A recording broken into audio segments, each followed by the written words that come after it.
కాంగ్రెస్ ప్రభుత్వంలో పేదల సొంతింటి కల సాకారం అవుతుందని అర్హులందరికీ ఇందిరమ్మ ఇల్లు మంజూరు చేస్తామని ఎమ్మెల్యే చింతకుంట విజయ రమణారావు అన్నారు.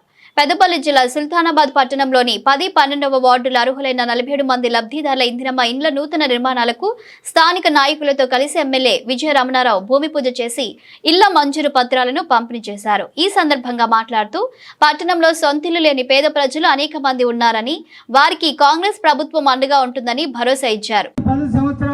ఉన్నటువంటి టిఆర్ఎస్ ప్రభుత్వ నాయకులు దాని మీద అనేక రాద్ధాంతం చేసి అనేక వాళ్ళ మీద పైసలు వసూలు చేసి అనేక డ్రామాలు చేసినటువంటి వాళ్ళ కళను నెరవేర్చి ప్రజాపక్షం నాయకులు మరి నెరవేర్చినటువంటి గొప్ప నాయకులు వారికి గాంధీనగర్ వాసులు అందరం కూడా ఎల్లవేళలా మనం అందరం కూడా కృతజ్ఞతైన గతంలో అనేక సార్లు ఏ కోరిక కోరిన అనేక సమస్యలను తీర్చడానికి గడప గడపకు అన్న వద్ద లిస్ట్ ఉన్నది. గడప గడపకు తిరిగినప్పుడు మరి అనేకమైనటువంటి ఇబ్బందులు గత 10 సంవత్సరాలు ఈ ప్రాంత ప్రజలను ఈ ప్రాంతంలో ఉన్నటువంటి నాయకత్వాన్ని ఇబ్బందులకు గురిచేశారు. చాలా దాడులు చేశారు. పోలీసు నిర్బంధం పెట్టారు.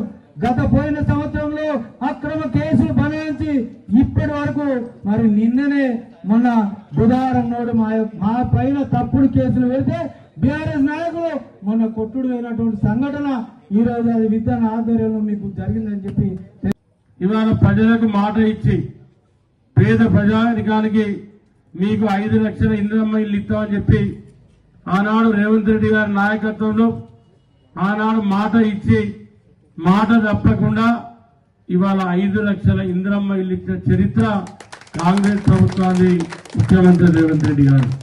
ఇవాళ ఎంతమంది ఇంకా ఇక్కడ లేకుండా ఉండి ఇక్కడ ఉన్నోళ్ళు కూడా ఇల్లు రాకుండా ఉన్నోళ్ళు ఎవరైతే మీరు ఉన్నారో వాళ్ళందరికీ ఇందిరమ్మ ఇల్లు ఇచ్చే బాధ్యత నాది. ఇవాళ ఇల్లు లేకుండా ఉన్నటువంటి పేదలు ఎవరైతే ఉన్నారో వాళ్లకు జాగా ఇచ్చి ఇందిరమ్మ ఇల్లు ఇచ్చే బాధ్యత 100% నాది. అభివృద్ధి జరగలేదు 10 సంవత్సరాలు సుల్తానాబాద్ ధ్వంసమైందని చెప్పి అనేక సార్లు చెప్పినాం. ఇవాళ ఈ 2 ఏళ్లలో 20 కోట్ల రూపాయల అభివృద్ధి చేసినాం. సుల్తానాబాద్ 4 నుండి 5 కోట్లతోనే కొత్త ఐబీ నిర్మాణం చేయించబోతా ఉన్నాం. మీరందరూ ఆశ్చర్యపోయే విధంగా పనిచేసే బాధ్యత నాది. ఆనాడు మీరు ఎమ్మెల్యే గెలిపించినప్పుడు నాకు చేతం వల్ల చేసే అవకాశం లేదు, ప్రభుత్వం లేదు. తెలంగాణ ఉద్యమం ఎవరు కూడా మమ్మల్ని పనిచేయమని అడగలే.